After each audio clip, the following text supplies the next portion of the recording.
আলাইকুম এভরিওয়ান। আপনারা সবাইকে কেমন আছেন? আশা করি আল্লাহর অশেষ রহমতে খুব ভালো আছেন। আমিও আলহামদুলিল্লাহ আপনাদের দয়ায় ভালো আছি। তো প্রথমে জানাই ঈদ মোবারক। তো আজকের রেসিপি কুরবানির ঈদ স্পেশাল গরুর মাংসের কাঠি কাবাব। এই কাঠি কাবাবটা গরুর মাংসটা হাতে পাওয়ার সাথে সাথে আপনারা করে নেবেন এবং সবাইকে সারপ্রাইজ দিয়ে দিবেন। এই যে গরুর মাংসর কাঠি কাবাব বানানোর জন্য এরকম ছোট ছোট করে এই যে এখানে আমার 700 গ্রাম গরুর মাংস আছে, এটাকে এরকম করে কেটে নিছি, কেটে ধুয়ে পরিষ্কার করে রাখছি। এখন আমি এটাকে রান্না শুরু করব। তো রান্নার জন্য এই যে একটা পাতিল বসাই দিছি, এখানে আমি এখন তেলটা দিয়ে দিব। বিসমিল্লাহির রহমানির রহিম। এখানে আমি 2 চামচ তেল দিলাম। এখন এখানে আমি গরুর মাংসটা দিয়ে দিব। আর এই গরুর মাংসের কাঠি কাবাবটা যদি আপনাদের একটু ভালো লাগে তাহলে আমার চ্যানেলটাকে সাবস্ক্রাইব করবেন, লাইক করবেন, শেয়ার করবেন এবং কমেন্ট করবেন। এই যে এখন এই মাংসটাকে একটু ভাজবো। এই পর্যায়ে মাংসটাকে আমি সিদ্ধ করে নিব আর কি। সিদ্ধ করে তারপর আমি কাঠি কাবাবটা বানাবো। আর এই রেসিপিটা বাচ্চা বড় সবাই এত পছন্দ করবে, বাসায় একবার করেন, করলে বুঝতে পারবেন। এখন এই পর্যায়ে দিয়ে দিব আমি একটা পেঁয়াজ পেস্ট, পেঁয়াজটাকে পেস্ট করে রাখছি বা পেঁয়াজ বাটা। আর এখানে 4-5টা কাঁচামরিচ বেটে রাখছি। এখানে 2 চামচ আদা রসুন পেস্ট। এখানে অন্য কোনো আর মশলা দিব না, আর দেবো স্বাদ মতো লবণ দিয়ে প্রথমে এটার সাথে একটু কষাই নিব।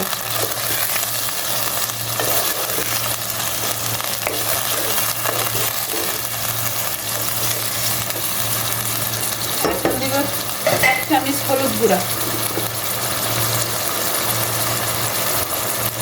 আর কোনো মশলা এখানে দিব না, পরে দিব আর কি।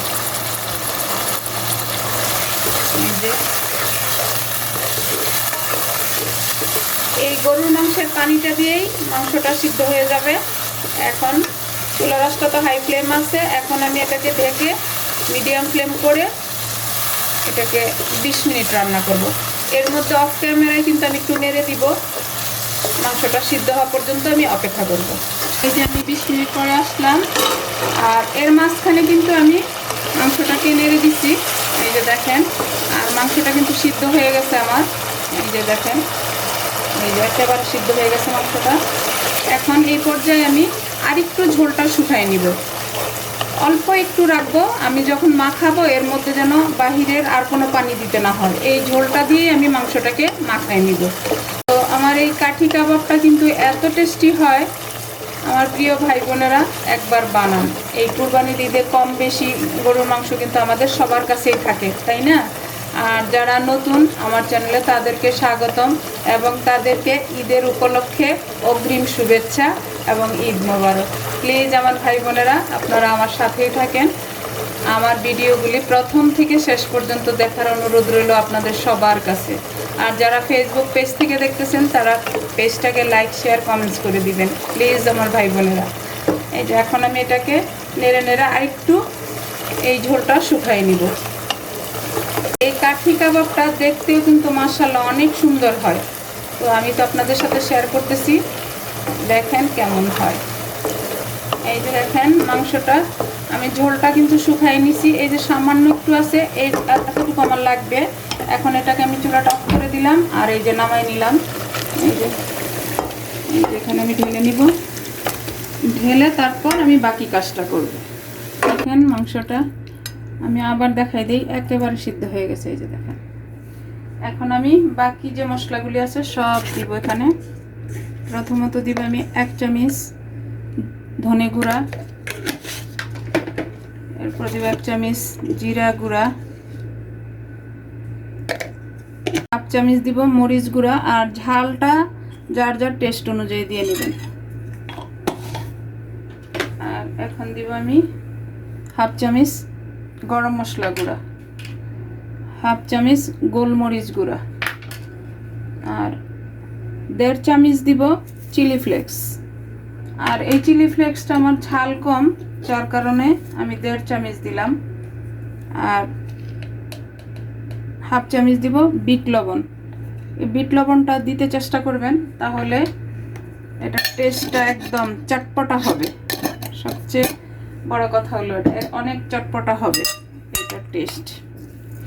আর এই কাবাবটা বললামই তো, ঈদের দিন যদি থাকে মানে আপনি বানায়া শেষ করতে পারবেন না, আপনার কাছ থেকে বানাতে বানাতেই সবাই খেয়ে নেবে। এখানে এখন দিব আমি 2 চামচ ময়দা, এই যে, আর দিব 3 চামচ দিব কর্নফ্লাওয়ার। কর্নফ্লাওয়ারটা দেওয়ার কারণ হলো এটা ক্রিস্পিনেসটা বাড়াবে, একদম ক্রিস্পি হবে।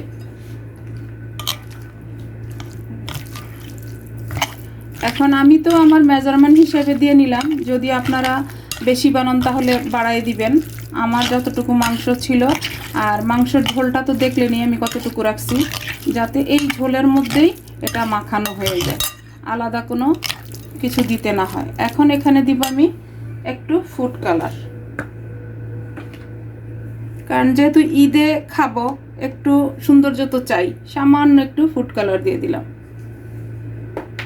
1 পিঞ্চের থেকে একটু বেশি। মাশাল্লাহ মাশাল্লাহ, এত সুন্দর একটা গ্রান আসতেছে। গ্রানটা মানে আমি তো পাচ্ছি, আপনারা তো পাচ্ছেন না, এত সুন্দর একটা ফ্লেভার আসতেছে।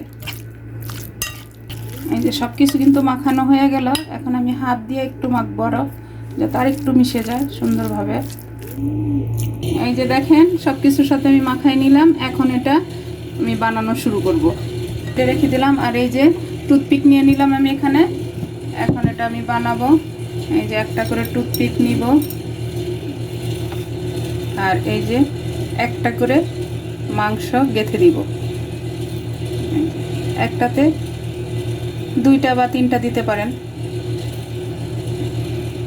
আমি 2টাই দিলাম। এই যে এইভাবে এই যে কাঠি কাবাবগুলি বানাবো। এই যে দেখেন এইভাবে আমি কাঠি কাবাবগুলি সব বানাই নিব। একেবারে সোজা, কিন্তু এর চাইতে সোজা আর কি হতে পারে কাবাব। আর এই কাবাবটা বানিয়ে বাসার সবাইকে তাক লাগিয়ে দিন প্লিজ আমার ভাই বোনেরা। এই যে দেখেন এইভাবে আমি আরও 2-1টা বানাই, আর সময়ও কিন্তু অল্প, উপকরণ অল্প, বাসায় থাকা উপকরণ দিয়ে কিন্তু হয়ে যায়। তো এই কোরবানির ঈদে যদি এই রেসিপিটা না করেন তাহলে কিন্তু মিস হয়ে যাবে। এই যে দেখেন দেখেন মাশাল্লাহ, কিভাবে আমি বাকি কাঠি কাবাবগুলি বানাই তারপর আবার কিভাবে ভাজি সেটাও আমি আপনাদের সাথে শেয়ার করতেছি। আপনারা আমার সাথেই থাকবেন, কোথাও যাবেন না আমার প্রিয় ভাই বোনেরা। যে দেখেন কুরবানির ঈদ স্পেশাল গরুর মাংসের কাঠি কাবাব কিন্তু বানানো হয়ে গেল। এখন আমি ভাজবো। ভাজার জন্য একটা ফ্রাই প্যান বসাই দিছি। এখন এখানে আমি তেল দিয়ে দিব, আর তেল তো এটা ডুবো তেলে ভাজতে হবে, আপনারা যতটুকু ভাজবেন ওই অনুযায়ী তেলটা দিয়ে নেবেন।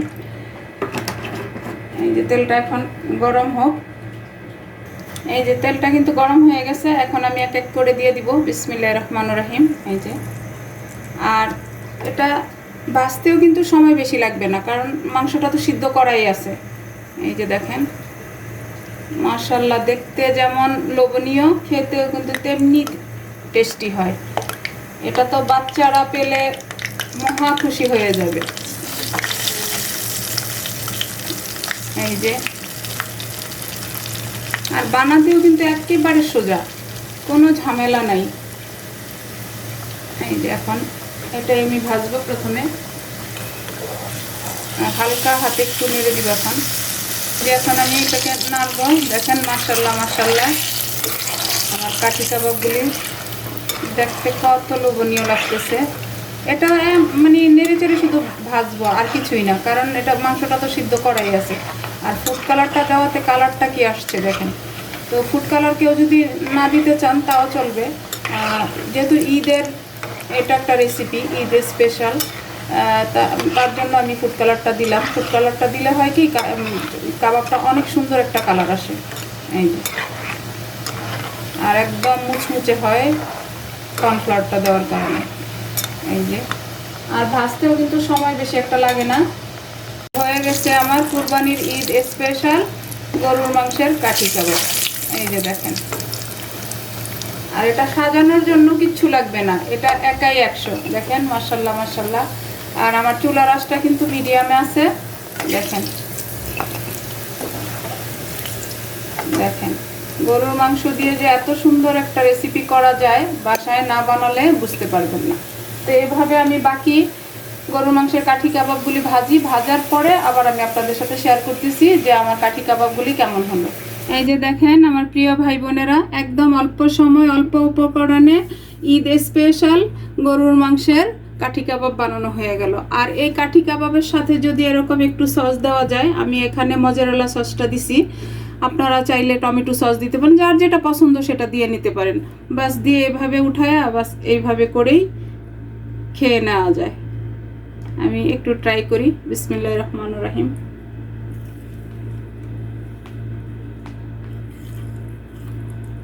আলহামদুলিল্লাহ আলহামদুলিল্লাহ, অনেক টেস্টি অনেক।